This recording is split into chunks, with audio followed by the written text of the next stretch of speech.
देखिए, आज गोरखपुर के प्रेस क्लब में प्रेस कॉन्फ्रेंस इसलिए बुलाई गई है कि भागीदारी पार्टी के तत्वाधान में 26 नवंबर को रानीडीहा पीएन पब्लिक स्कूल में भागीदारी पार्टी वंचित शोषित जन जागरण महारैली करने जा रही है। और इस रैली के माध्यम से हम पूरे देश में एक संदेश देना चाहते हैं कि आज़ादी के 76 साल बाद जो जातियां अपने अधिकारों से वंचित रह गई हैं, जो आज तक केवल वोट देने की मशीन बन के रह गई हैं, उन उपेक्षित जातियों की सामाजिक, आर्थिक, शैक्षणिक, राजनीतिक क्षेत्र में भागीदारी कैसे सुनिश्चित कराया जाए। चूँकि वोट तो सभी को चाहिए, लेकिन हिस्सेदारी की बात कोई नहीं करता है। भागीदारी पार्टी चाहती है कि अगर आप वोट लेते हो वंचित समाज के लोगों का, तो उनकी हिस्सेदारी भी मिलनी चाहिए। पाल, प्रजापति, बिंद, केवट, मल्लाह, निषाद, भर, राजभर, मछुआरा, दर्जी, तेली, नट, मुसहर, कुंजड़ा, खटिक, डोम, पासिक, शेख, सैयद, पठान, अंसारी, ये तमाम ऐसी उपेक्षित जातियां हैं जो वोट तो देती हैं, लेकिन वोट देने के बाद जब इनकी हिस्सेदारी की बात आती है तो इनकी भागीदारी शून्य के बराबर है। जैसे कोई वैकेंसी 100 वैकेंसी निकली, 27 पिछड़ी जाति की लाइन लगनी चाहिए, तो उस पिछड़ी जाति में भी जो कुछ दबंग जातियां हैं, 4-5 जातियां, वो पूरा का पूरा फ़ायदा ले लेती हैं। पाल, प्रजापति, बिंद, केवट, मल्लाह का कहीं नंबर ही नहीं लगता है। तो हम ये सरकार को बताना चाहते हैं कि राघवेंद्र सिंह की अध्यक्षता में जो सामाजिक न्याय समिति बनाई गई और समिति ने सरकार को रिपोर्ट सौंप दिया, लेकिन सरकार ने उस रिपोर्ट को अभी तक सार्वजनिक नहीं किया।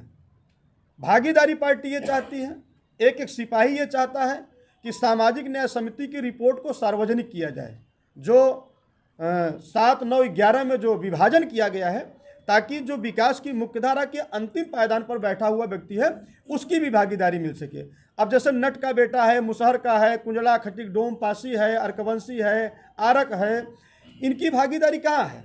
इनकी भागीदारी शून्य के बराबर है। तो अगर ये वर्गीकरण कर दिया जाता है तो जिसके जो हिस्से में आएगा तो उसका भी बेटा बेटी पढ़ लिख कर मास्टर, बाबू, डॉक्टर, चपरासी, लेखपाल, सिपाही, दरोगा बनेगा। ये भागीदारी पार्टी चाहती है। और हमारा मकसद है, जैसे देश के प्रधानमंत्री जी कहते हैं कि 1 नेशन 1 इलेक्शन, हम इसके पक्षधर हैं, बिल्कुल होना चाहिए।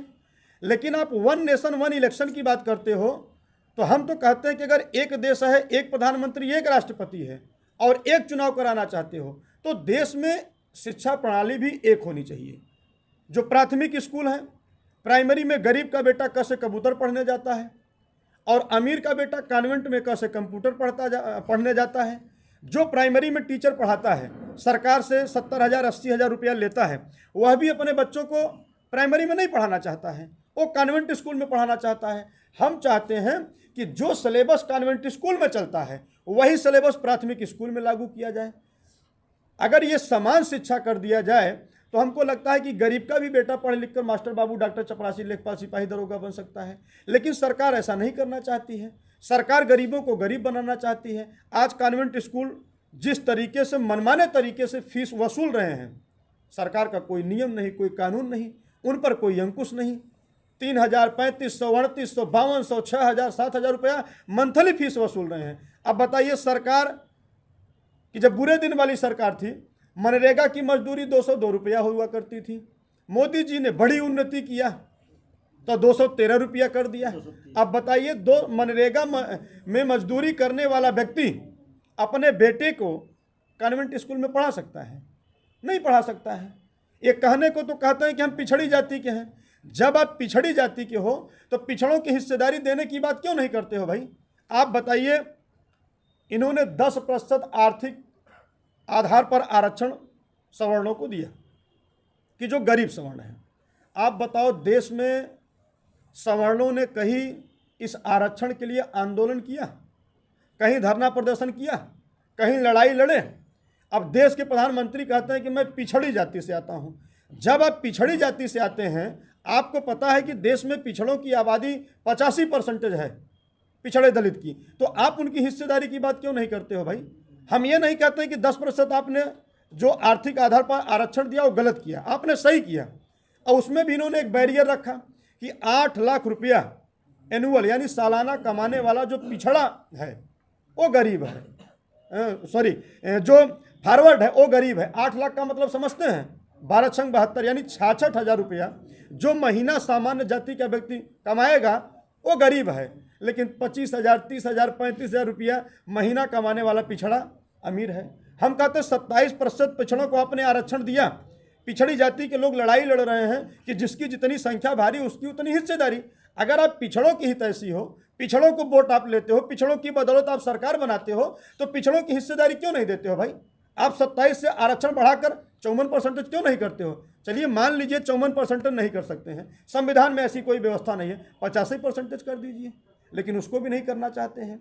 अभी आप लोगों ने देखा कि महिलाओं को 33% अलग से इन्होंने जो आरक्षण दिया, और उसको ये नहीं कह रहे हैं कि इसे कब लागू करेंगे, इसकी समय सीमा नहीं बता रहे हैं। सूबे का गृह मंत्री कह रहे हैं कि भाई जब तक जनगणना नहीं हो जाएगी तब तक इसको लागू नहीं किया जाएगा। ये समय नहीं बताना चाहते हैं। ये आरक्षण भी जो दिए हैं, ये आरक्षण अगर ये क्लासिफिकेशन करके दिए होते, सामान्य, पिछड़ा, दलित, अल्पसंख्यक, तो हमको लगता है कि भविष्य में जब भी ये लागू होता तो हर महिलाओं को फायदा मिलता। लेकिन भागीदारी पार्टी पिछले 15 साल से ये लड़ाई लड़ रही है कि अगर महिलाओं की 50% आबादी है देश में, जो साइलेंट वोट कही जाती है, जितनी आबादी पुरुषों की उतनी आबादी महिलाओं की है, तो महिलाओं का आरक्षण आप 33% क्यों दे रहे हो भाई? आप उसको 50% दो। लेकिन ऐसा नहीं करना चाहते हैं। इन्होंने पिछड़ों की महिलाओं की वोट लेने के लिए एक कार्ड इन्होंने खेला। आप लोगों को याद होगा 2002 में जब माननीय मुलायम सिंह यादव जी को लगा कि मेरी सरकार बनने वाली नहीं है, तो इन्होंने 17 अति पिछड़ी जाति को एससी में शामिल करने का एक बड़ा कार्ड खेला था, और पिछड़ों ने इनको वोट दे दिया और इनकी 2003 में सरकार बन गई। वही कार्ड माननीय मोदी जी खेले हैं कि महिलाओं को हम आरक्षण दे रहे हैं 33%, लेकिन इसकी समय सीमा नहीं बता रहे हैं, हम कब लागू करेंगे। अरे आपकी मंशा अगर इतनी साफ है महिलाओं को लेकर, तो जब आपकी सरकार बनी 19 में, उस समय आप इसको जो है लागू कर देते हैं। राज्यसभा लोकसभा से पास कराकर राष्ट्रपति जी के यहाँ ले गए होते, राष्ट्रपति अनुमोदित कर देते, देश में कानून बन के लागू हो जाता। लेकिन इन्होंने ऐसा नहीं किया। जब इनको लग रहा है कि मेरी सरकार नहीं बनने वाली है, अब चुनाव 24 का सिर पे है, तो इन्होंने 33% महिलाओं को आरक्षण दे दिया। तो ये इनका एक जुमला है। माननीय मुलायम सिंह यादव ने भी जुमला खेला था। आज बताइए 2003 से जोड़ लीजिए, 17 अति पिछड़ी जाति एससी में शामिल हुए, बल्कि पिछड़े जाति के नेता 17 अति पिछड़ी जाति के नाम पर केवल समाज को चूसने का काम किया, लूटने का काम किया, जबकि इसका एक सिस्टम होता है। जहाँ तक मैं जानता हूँ, जहाँ तक मैंने पढ़ा है, 17 अति पिछड़ी जाति को एससी में शामिल करने का फार्मूला अलग है। पहले तो आप अनुसूचित जाति जनजाति आयोग से परमिशन लीजिए, वहाँ आपको परमिशन नहीं मिलेगा। मान लिया अगर मिल भी गया तो आरजीआई में ले जाइए, आरजीआई आपको परमिशन दे, आरजीआई परमिशन देगा ही नहीं, असंभव है। चलिए मान लिया दे दिया, लोकसभा में ले जाइए, 2/3 बहुमत से इसको पास कराइए, राज्यसभा में जाए, वहाँ भी 2/3 बहुमत से पास हो, तब ये जब राष्ट्रपति के पास बिल बन के जाए और राष्ट्रपति अनुमोदित कर दे, तब ये देश में कानून बन के लागू हो सकता है। उसके पहले भी संविधान में संशोधन करना पड़ेगा कि जो 27 में से 17 अति पिछड़ी जाति निकलेंगी, उनका क्या परसेंटेज बनता है। पहले 27 में तो उसको काटिए और 22.5 में उसको जोड़िए। अगर हम किसी के घर में जाएं, रहना चाहें, तो कोई हमको ज़बरदस्ती रहने देगा? देश में दलित भाई आंदोलन कर देंगे। तो पहले जो 17 अति पिछड़ी जाति को आप एससी में शामिल करने की बात कर रहे हो, पहले तो 27 में से कितना उनका परसेंटेज बन रहा है उसको काट कर 22.5 में जोड़िए। इतना झमेला करने के लिए संविधान में बड़ा संशोधन करना पड़ेगा। तो ये केवल वोट लेने का एक जुमला था, और माननीय मोदी जी ने जो ये जुमला कार्ड खेला है, ये केवल महिलाओं की वोट लेकर सरकार बनाने के लिए। जब हमने यहाँ रैली का आयोजन किया, महारैली का, तो भाजपा के बड़े नेता मुझसे कहने लगे कि गोरखपुर में कुम्हार कहाँ हैं। आप बताइए, गोरखपुर में कुम्हार नहीं है? मैंने 50 गाँव में मैंने खुद दौरा किया और देखा, मैं मतदाता की बात कर रहा हूँ, संख्या की नहीं, 2000, 2200, 1800, 1200, 1000, 800, 900, 400, 500 ऐसे गांव जहां पर इतनी संख्या में मतदाता हैं, लेकिन भाजपा ठप्पा मार रही है कि कुम्हार गोरखपुर में कहाँ हैं। मैं आप लोगों को न्योता देता हूं, 26 तारीख को आइएगा। ये प्रजापति समाज भागीदारी पार्टी ट्रेलर नहीं पूरा फिल्म दिखाएगी गोरखपुर में, और ये सिद्ध कर दूंगा 1,48,000 वोट केवल गोरखपुर लोकसभा में कुम्हारों की है। मैं बांसगांव की बात नहीं कर रहा हूं, केवल गोरखपुर की बात कर रहा हूं। लेकिन ये समाज अभी तक कभी सपा को, कभी बसपा को, कभी कांग्रेस को, कभी भाजपा को वोट देते चला आया, इसलिए इसकी गणना नहीं थी। लेकिन इस बार भागीदारी पार्टी के साथ ये समाज जुड़कर मन बना लिया है कि भाई देखो, देश की असली सच्चाई जाति है। जो नेता ये कहता है कि मैं जाति की राजनीति नहीं करता हूं, ये जान लो सबसे बड़ा झूठा है। भारतीय जनता पार्टी देश की बड़ी पार्टी है, सबसे ज़्यादा जातिवाद की राजनीति तो भाजपा करती है।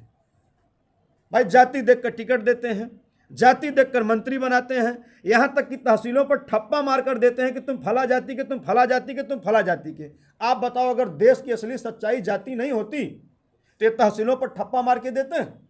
जब टिकट का बंटवारा होता है तो समीकरण भिड़ाते हैं, किस जाति की कितनी संख्या है, कौन नेता उस जाति पर कितना प्रभावी है, उसको टिकट देते हैं। और जिसकी जाति की गणना नहीं है उसको टिकट नहीं देते हैं। इसलिए भागीदारी पार्टी चाहती है कि उत्तर प्रदेश ही नहीं, देश में जातिवार जनगणना हो। अभी जातिवार जनगणना हो जाए तो दूध का दूध, पानी का पानी हो जाए। हमने उत्तर प्रदेश की 403 विधानसभा सीटों पर अपनी एजेंसी लगाकर, अपना पैसा लगाकर हमने पूरे प्रदेश में सर्वे कराया। अब मैं बताऊंगा तो आप लोग आश्चर्य मानोगे, 403 विधानसभा सीटों में से ऐसी कोई विधानसभा नहीं है जिस पर 10,000 वोट कुम्हारों की न हो। 10,000, 12,000, 18,000, 20,000, 22,000, 23,000, 25,000, 30,000, 32,000, 40,000, 90,000 तक वोट अकेले कुम्हारों की हैं। आप चले जाओ बुंदेलखंड में 27 विधानसभा ऐसी हैं जो कुम्हारों की खान के नाम से जाने जाते हैं, लेकिन हमारी कोई गणना नहीं है। 80 लोकसभा सीट है, पश्चिम की 4 लोकसभा निकाल दीजिए, नगीना, मैनपुरी, अलीगढ़ और सहारनपुर, 4 लोकसभा ऐसी है जिस पर कुम्हारों की वोट 85,000, 90,000, 95,000 वोट है। बाकी ऐसी कोई लोकसभा नहीं है जिस पर 1.25 लाख, 1.5 लाख, 1.25 लाख, 2.25 लाख वोट अकेले कुम्हारों की न हो। लेकिन हमारी कोई गणना नहीं है। क्यों? क्योंकि ये लोग हिस्सेदारी नहीं देना चाहते हैं। यही स्थिति हर जाति में है। बताओ, मुसलमान भाइयों को तो मैं कभी कभी सोचता हूँ, ये जैसे कांग्रेस और सपा में रजिस्ट्री कर दिए हों कि हम वोट उन्हीं को देंगे। जब देश आज़ाद हुआ था 38% सरकारी नौकरियों में हिस्सेदारी मुसलमान भाइयों की थी, आज 0 पॉइंट समथिंग कुछ आ गया है। वोट तो उनकी चाहिए लेकिन हिस्सेदारी नहीं चाहिए। वोट सभी को चाहिए। वोट बहन मायावती जी को चाहिए, वोट माननीय अखिलेश यादव जी को चाहिए, वोट भाजपा को चाहिए, वोट कांग्रेस को चाहिए, लेकिन प्रजापति समाज का बेटा मुख्यमंत्री न बनने पाए, कैबिनेट मंत्री न बनने पाए। ये लोग करते क्या है कि हर जाति से एक नेता को पकड़ लेते हैं, उसको उसी के जाति में घुमाकर उसकी वोट ले लेते हैं, और जब उस सदन में जाता है तो उसके मुंह पर टेप लगा देते हैं कि तुझे खबरदार, यहाँ तुझे बोलने की जरूरत नहीं है। और जैसे सदन समाप्त होगा वो बाहर जाएगा तो कहेंगे जाओ तुम अपने समाज को इसी तरीके से गुमराह करने का काम करो। तो अब ये समाज जाग गया है। बाबा साहब अम्बेडकर जी ने कहा था कि यदि जो अति पिछड़े, अति दलित हैं, उनको अगर हिस्सेदारी चाहिए तो भाई देखो आपकी पार्टी होनी चाहिए। जब तक आपकी पार्टी नहीं होगी, आप अपनी ताकत नहीं दिखाओगे, आप अपनी संख्या नहीं दिखाओगे, तब तक ये बेईमान आपकी हिस्सेदारी देने वाले नहीं है। इसलिए भागीदारी पार्टी उन तमाम उपेक्षित जातियों की, वंचित शोषित समाज की, जो आज़ादी के 76 साल से आज भी विकास की मुख्य धारा से वंचित हैं, विकास की मुख्य धारा की बिल्कुल अंतिम पायदान पर बैठे हुए हैं, हम उनको एकजुट करके अपनी ताकत दिखाएंगे और उनकी हिस्सेदारी के लिए लड़ रहे हैं कि प्रदेश में जातिवार जनगणना होनी चाहिए, प्रदेश में शराब बंद होना चाहिए।